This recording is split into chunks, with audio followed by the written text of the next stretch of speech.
Ya, halo teman-teman semua. Assalamualaikum warahmatullahi wabarakatuh. Perkenalkan, nama saya Arif Setiawan. Di video kali ini saya akan sharing bagaimana melakukan rebranding produk digital ya, yang lisensinya itu Private Label Rights atau PLR ya. Sebelumnya, ini saya mohon maaf kalau ada suara-suara yang masuk dari luar kayak gitu ya, karena saya rekaman langsung saja, instan saja dari belakang rumah, jadi ada suara burung atau suara tetangga itu lagi benah-benah kayak gitu ya. Semoga suara saya masih bisa terdengar jelas. Oke, teman-teman, di video kali ini saya akan sharing tutorialnya seperti apa melakukan rebrand produk digital dengan cara yang sangat simple sehingga teman-teman bisa langsung memulai rebranding produk digitalnya ya setelah nonton video ini bahkan. Dan catatan teman-teman memang sudah punya produk PLR-nya. Kalau belum punya, teman-teman bisa beli di juallagi.co ya, yang sekarang masih dibuka penjualannya sampai tanggal 19. Sebelum saya mulai uh, tutorialnya, saya akan overview dulu ya kepada teman-teman tentang apa itu rebrand produk digital ya, prosesnya seperti apa, dan tools atau alat apa saja yang akan kita gunakan ya, biar teman-teman bisa memahami konsepnya dulu.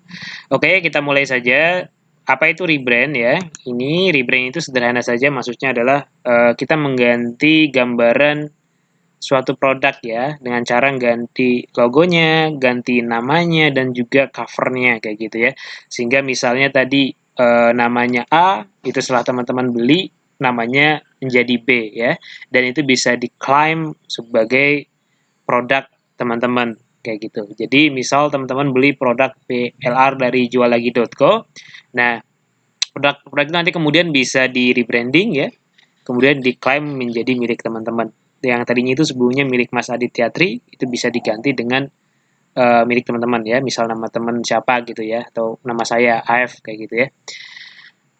Tujuannya buat apa sih rebranding itu ya? Tujuannya ya biar bisa kita jual lagi kayak gitu ya. Ya ini memang buat bisnis ya, kalau teman-teman pengen bisnis produk digital. Nah, teman-teman harus belajar gimana cara melakukan rebrandingnya. Setelah dilakukan rebrand, nanti teman-teman bisa jual kembali kayak gitu dengan atas nama teman-teman, termasuk juga profitnya ya. Jadi setiap ada penjualan, profitnya 100% itu masuk ke rekeningnya teman-teman ya. Yang vendornya itu tidak akan dapat lagi karena teman-teman sudah beli lisensinya. Sekarang kita apa aja sih kalau mau proses rebrand? Ya, ada yang ini paling dasar ya, teman-teman. Proses rebrand paling dasar itu pertama teman-teman ganti nama produknya. Ya, yang kedua ganti logonya ya. Ketiga, ganti e-covernya kayak gitu. Jadi kalau mau rebranding, minimal teman-teman melakukan tiga hal ini ya. Ganti nama produk, ganti logo, dan juga ganti e-cover. Oke, terus apa saja alat yang akan kita gunakan ya? Alat yang saya tutorialkan di sini bukan alat atau tools yang sifatnya itu butuh keahlian level tinggi ya, bukan. Seperti misal teman-teman harus bisa Photoshop, harus bisa CorelDRAW, Adobe Illustrator dan lain sebagainya. Kalaupun bisa itu ya alhamdulillah, berarti teman-teman bisa pakai alat itu ya untuk menghasilkan kualitas desain lebih baik.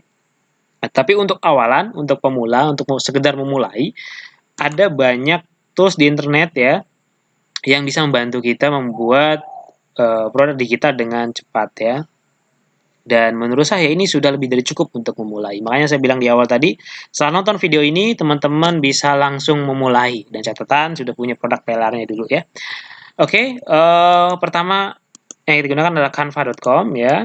Yang kedua Smart Mockups ya. Yang ketiga Remove Bigi ya.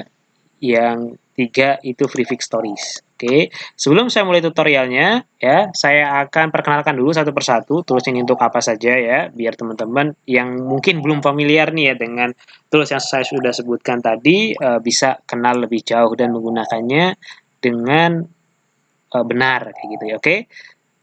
Kita kenalan dulu ya. Oke. Pertama teman-teman kenalan dengan Canva dulu ya. Kita geser ke sini ya. Canva, saya pikir ini adalah tools yang sudah populer ya. Ini teman-teman bisa mendesain banyak hal di sini ya. Nggak cuma nanti buat rebrand, tapi juga buat desain sosial media, buat desain promosinya, nanti bisa langsung di Canva ya. Kayak gitu. Cara menggunakannya juga mudah, teman-teman. Nanti saya tunjukkan caranya ketika mulai mendesain ya. Jadi, saya biasanya kalau pengen desain cepat ya di Canva kayak gitu ya. Oke, ini Canva. Fungsinya nanti kita buat mendesain tampilan produknya di sini, mendesain logo, cover nanti kita buat di sini ya. Kemudian yang kedua nih, mockup ya. Namanya smartmockups.com ya. Smartmockup.com ini fungsinya untuk menampilkan mockup ya. Nah, di sini ada banyak pilihan, misal teman-teman mau menggunakan produk digital, nanti kita akan menggunakan ini, rectangle shipping box ya. Jadi nanti bentuknya kotak. Kemudian teman-teman juga nanti bisa bikin mockup di laptop gitu ya, nanti agar tampilannya itu seperti ini ya.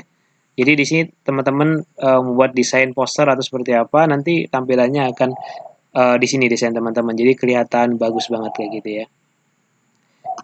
Atau maunya teman-teman butuh kartu nama ya, saya kenalkan sekalian di sini. Nah, bisa di sini ya.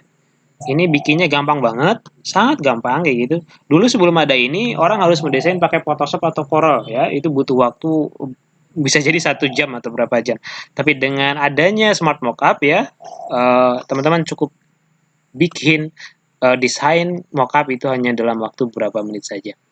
Oke, selanjutnya ini ada bukan remove PG, story set ya dari Freefix. Nah, ini adalah gambar ilustrasi. Kalau siapa tuh teman-teman butuh sebagai bahan desain ya, ini gratis ya, bisa teman-teman download sesuka hati, ganti gambarnya, ganti warnanya juga bisa. Nanti kita padu padankan dengan Canva ya, dan canva.com. Satu lagi tadi yang saya sebutkan ada namanya remove BG ya, remote.bg ya. Fungsinya remove.bg itu adalah untuk menghilangkan background ya. Ini menurut saya salah satu tools yang powerful banget. Dulu sebelum ada ini ya, biasanya kalau saya mau ganti background itu harus pakai Photoshop gitu ya. Dan prosesnya itu agak ya bisa dibilang nggak simple gitu ya. Oke. Teman-teman bisa gunakan ini nanti sebagai alat desain kayak gitu ya. Oke, teman-teman ini sudah saya sudah saya presentasikan semuanya, tools-tools yang kita butuhkan ya. Sekarang saatnya kita masuk ke video tutorialnya bagaimana melakukan rebranding produk. Oke, sampai jumpa di video selanjutnya.